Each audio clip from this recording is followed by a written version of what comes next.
ఇవాళ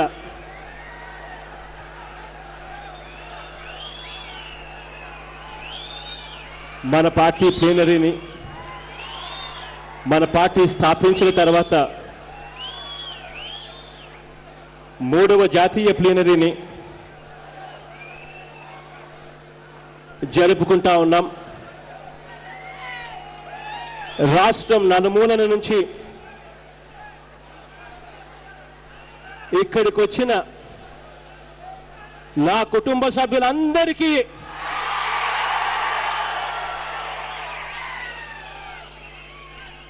అదేవిధంగా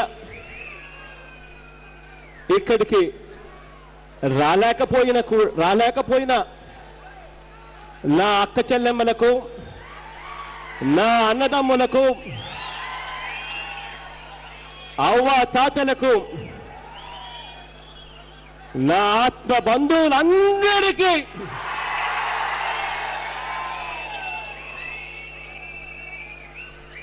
పేరు పేరున నమస్సుమాంజలులు తెలుపుకుంటున్నాను సవినయంగా.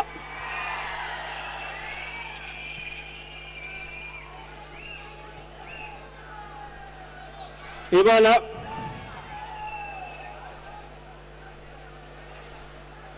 నా తండ్రి గారి, మనందరి మహానేత, ఆ దివంగత మన ప్రియతమ నాయకుడు వైఎస్ఆర్ గారి 68వ జయంతి నాడు అందరము ఇవాళ ఒక్కచోట ఏకమయ్యాం. ఇవాళ ఏకం కావడానికి ఇక్కడికి మీ అందరికీ కూడా తెలిసిన విషయమే ఎందుకు ఏకమయ్యామని. మనందరం కూడా ఎందరో ముఖ్యమంత్రులను చూశాం, కానీ ఇవాళకి కూడా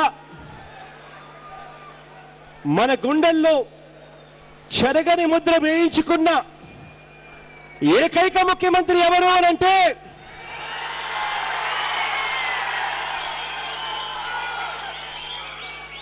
ఇవాళకి ఆయన చనిపోయి దాదాపుగా 8 సంవత్సరాలు అవుతా ఉన్నా ఇవాళకి కూడా ఆయన మన పెద్ద ఆయనగా, మన కుటుంబంలో మన అన్నగా, మన ఇంట్లో మన పెద్ద ఆయనగా ఇవాళకి మనం జ్ఞాపకం చేసుకుంటున్న వ్యక్తి ఎవరైనా ఉన్నారు అనంటే అదే అదే అదే వైఎస్ఆర్ వైఎస్ఆర్ వైఎస్ఆర్. ఇవాళ ఆ దివంగత నేత మన మధ్య లేకపోయినా ఇవాళకి కూడా ఆయన్ను మనము జ్ఞాపకం చేసుకుంటా ఉన్నాం.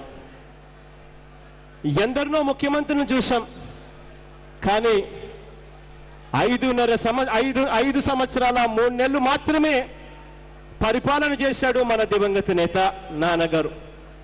అయినా నాన్నగారి కన్నా ముందు ఎందరినో ముఖ్యమంత్రిని చూశాం, రాష్ట్రంలోనూ చూశాం, దేశంలోనూ చూశాం, కానీ ఏ ఒక్కరూ కూడా చేయని విధంగా, ఏ ఒక్కరూ కూడా కనీసం ఆలోచన చేయడానికి కూడా సాహసం చేయని విధంగా ప్రతి ఇంట్లోనూ చనిపోయిన తర్వాత బతుకున్న వ్యక్తి ఆ దివంగత నేత ప్రియతమ నాయకుడు రాజశేఖర రెడ్డి గారు. అవ్వ తాతల దగ్గర నుంచి అక్క చెల్లెమ్మల వరకు, అక్క చెల్లెమ్మల నుంచి రైతన్నల వరకు, రైతన్నల దగ్గర నుంచి చదువుకుంటున్న పిల్లల దాకా ఎవరి నోట విన్నా కూడా వినిపించేది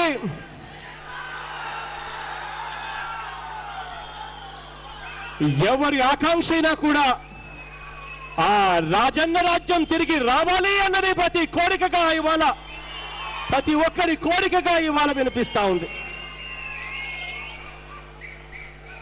ఆ దివంగత నేత మన మధ్య నుంచి వెళ్ళిపోయిన తర్వాత ఇవాళ చంద్రబాబు నాయుడు గారి పాలన కూడా చూశాం. ఈ 3 సంవత్సరాల చంద్రబాబు నాయుడు గారి పాలనలో ఆ దివంగత నేత ప్రీతమ నాయకుడు రాజశేఖర రెడ్డి గారి పాలనకు తేడా చూశాం. ఇవాళ చంద్రబాబు నాయుడు గారి పాలన ఎప్పుడెప్పుడు పోవాలి అని చెప్పి ఇవాళ ప్రజానికమంతా కూడా కోరుకుంటా ఉన్నారు ఆంధ్ర రాష్ట్ర వ్యాప్తంగా.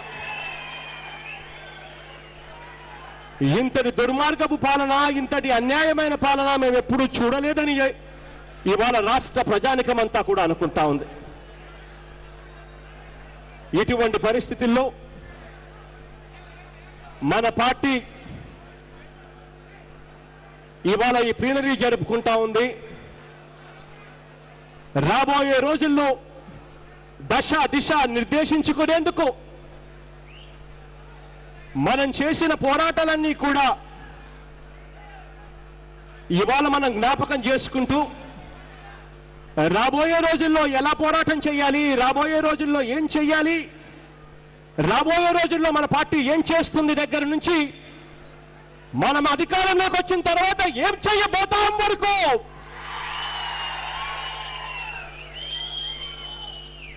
ఇవాళ మనం అందరం కూడా ఏకమై చర్చించుకునేందుకు ఇవాళ ఈ ప్లీనరీలో కలిశాం. రేపు సుదీర్ఘంగా నా ప్రసంగం ఉంటుంది. ఇవాళ మాత్రం మీ అందరికీ కూడా ఆహ్వానం పలుకుతా ఉన్నాం. మీలో ఎవరైనా సలహాలు ఇవ్వాలనుకుంటే పక్కనే టెంట్ ఉంది. ఆ టెంట్లో సీనియర్ నాయకులు కూర్చొని ఉంటారు. ఎవరికి ఎటువంటి సలహా ఇవ్వాలన్నా కూడా, ఎవరు ఎటువంటి సలహా ఇవ్వాలనుకున్నా కూడా సీనియర్ నాయకులందరూ కూడా వినడానికి సిద్ధంగా ఉన్నారు. మీ అందరి సలహాలు ఇవ్వమని చెప్పి కోరుతా ఉన్నా. ఇవాళ ఈ ప్లీనరీలో దాదాపుగా 20 తీర్మానాలు చేయబోతా ఉన్నాం. ఆ తీర్మానాలన్నింటి మీద చర్చ జరుగుతుంది. చర్చ జరిగిన తర్వాత ఆమోదం కూడా మనమంతా కలిసికట్టుగా వేస్తాం. ఈ ప్రక్రియకు నాంది పలుకుతూ ఈ ప్రక్రియను మొదలు పెట్టవలసిందిగా కోరుతూ మీరందరూ రాష్ట్ర నలుమూల నుంచి ఇక్కడికి వచ్చిన అందరికీ కూడా ప్రతి అన్నకు, ప్రతి తమ్మునికి, ప్రతి అక్కకు, ప్రతి చెల్లెమ్మకు, ప్రతి అవ్వకు, ప్రతి తాతకు మరొక్కసారి చేతులు జోడించి శిరస్సు వంచి పేరు పేరు నా కృతజ్ఞతలు తెలుపుకుంటూ